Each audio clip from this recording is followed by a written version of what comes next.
It's a special day because it's a little rainy and drizzly outside, but it is beautiful, fresh, clean, bright, and wonderful in Lansing's library. And we get a moment to catch a busy lady here, Debbie, who's director of the library. Thanks for taking a moment to just kind of take a breath and catch up with us a little bit. It's been some time since we've talked with you here at Lansing Public Library. So many things have happened in that time period. First of all, talk about facilities. You know, you've gone through a lot the last couple of years. Look back a little bit. Can you remember what it was and what it is now? Absolutely. It was a not so pretty looking building before, and now it looks awesome. It kind of anchors the whole neighborhood. The whole outside has been redone, skylights, roof. I've worked here 14 years. And it's the first time we haven't had leaks somewhere. And no more leaks in the heavy rain. No more leaks, no more buckets. And what has been the response from the public coming into the library and using the library? Overwhelmingly positive. They love it. Everybody thinks it looks modern and fresh, and I think it does too. And our library sign that just says library, people really like that too because they know where they live. Yeah. They're just coming to the library. So does the facility in any way enhance then participation? More people come just to hang out, to read, to come ask questions? What are you experiencing in that regard? We see an increase all the time in people come and use the library, really. That keeps going up. I'm sure it doesn't hurt that the building looks really nice now. It's much more comfortable. Our heating bills have gone down, so it's very energy efficient. So those things all enhance the experience. And the atrium, which is behind me, looks like a conservatory now. It's gorgeous. So it's full, you can see. A lot of people like to sit there. So. Well, you and the board have worked hard and gone through a lot of planning processes to make this all happen. Is it complete now? Is everything done, or is there still something happen like in the back there and so on? We're working on this fall, totally redoing our parking lot. It's old, 35 years old, and everything's crumbling, so we're tearing it completely out, replacing it in the same footprint, but we're now going to have a drive-through, so you can actually drive through and drop your books or materials in a box and not have to get out of the car, which is something that people have wanted here for a very long time and we weren't able to provide.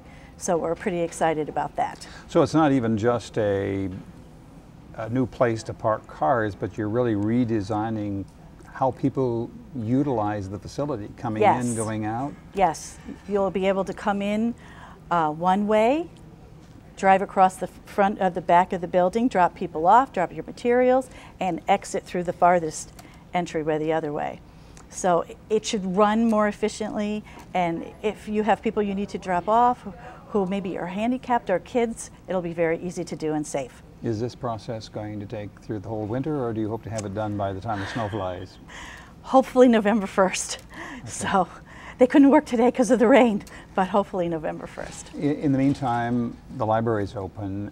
There may be some inconveniences, plenty of parking available, or will you be doing some kind of traffic control? What would you want to say to residents about coming to visit the library? Well, I would say don't worry about coming because we're lucky that we live in an area where there's a lot of off-street parking.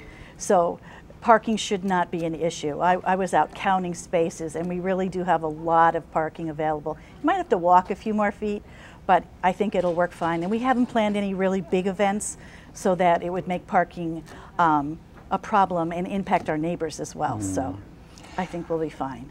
Facilities and how things look and the experience of people walking in is a huge part of the investment overall for you, but it's really only a small portion of it, right? Because as I look at what you've planned for the library services, you invest a lot of time, effort, and energy in staffing and programming. Can you talk about that a little bit?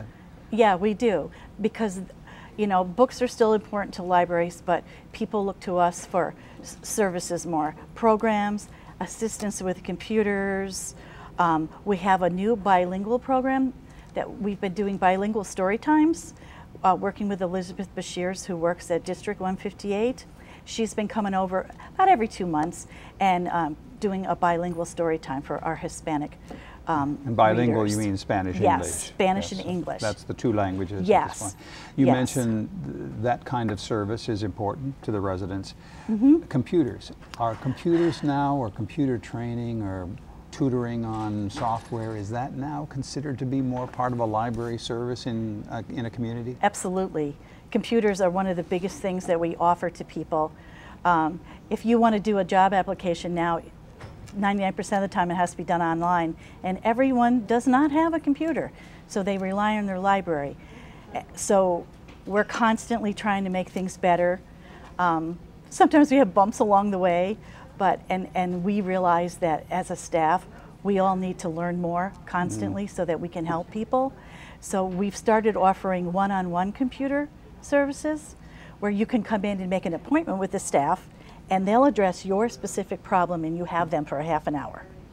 So that's been wildly popular because we do have classes, but sometimes people might be shy about saying what they really don't know and they don't understand, and it's much better to work one-on-one. So it's really it's a personal coaching time. Absolutely. And that is not just for people who don't have computers. No. If you have a computer at home and you're struggling with a certain kind of issue, yes, they can call you and set up a time. And make an appointment.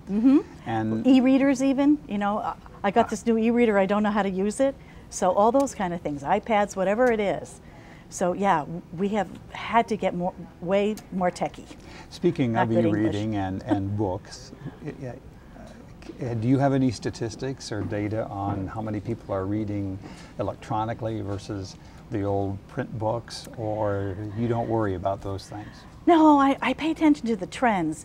And when ebooks first came out, I mean, that was a huge thing.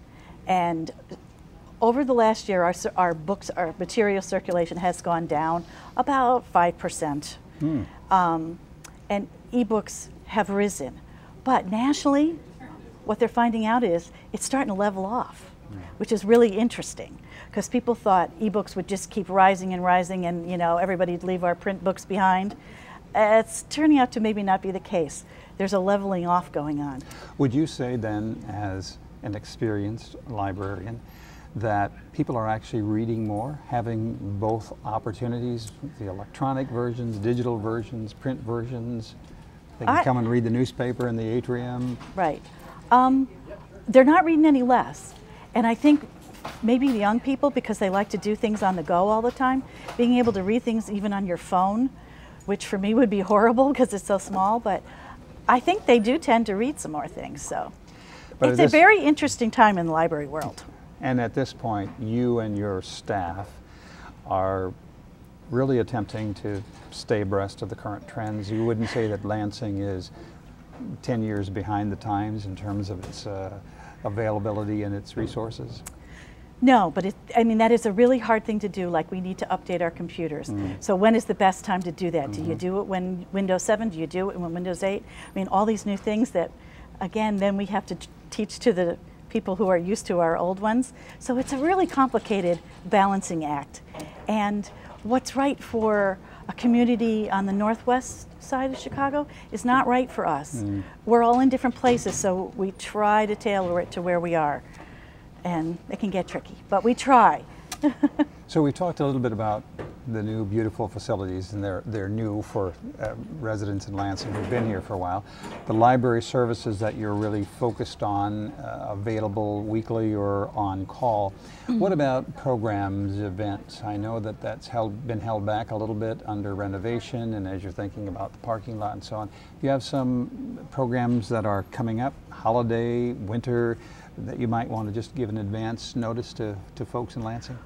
Well, like you said, we scaled back. We still have our book discussions and all the small things that we do, not doing anything really big, but the Friends of the Library and the library are big sponsors of Autumn Fest. We provide a lot of the music that is held up there, so I would hope that everybody in town comes up there the weekend of October 11th. Christmas, we're going to have a big Christmas event here this year, which we haven't really done.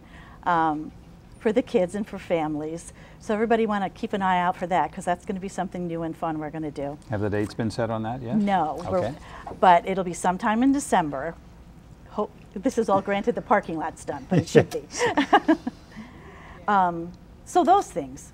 And then of course in January, that starts our winter concert series, which is very popular with people in town. So first Fridays of the month, January, February, March, and April. Come on over for concerts, because they'll be starting up.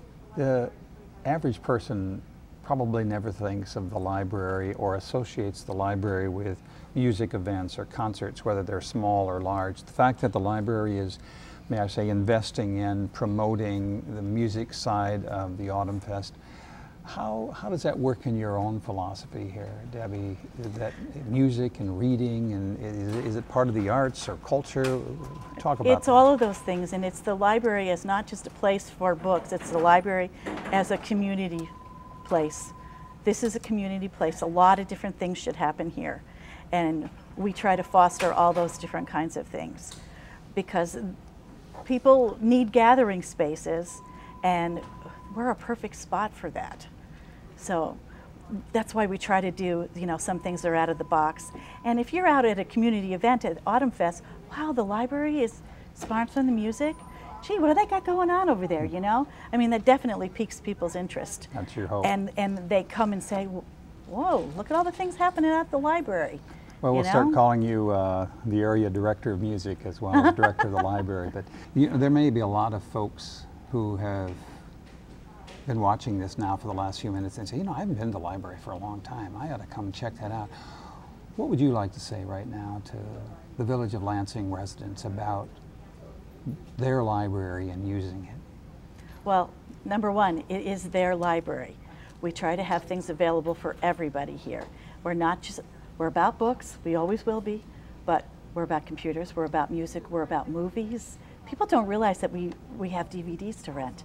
That's a huge thing since all the video stores, you'd be surprised. Everybody doesn't do Netflix. We still do a big thing with movies. And all the programming that we have for children, for adults, Senior Month in March, concerts, genealogy information, we really, really have a lot to offer. And if you haven't been here in a long time, you probably don't realize all the things happening over here. So come on over and check us out. You still having fun, Debbie? Always. I love my job. Well, thank you so much for taking a few minutes of this busy day to kind of bring us up to speed on what's happening at the library. We look forward to following up on some of those special events throughout the holidays, and we'll keep people informed about the progress on the parking lot as well. Thank you so much. Thanks a lot, Jerry. Nice to have you.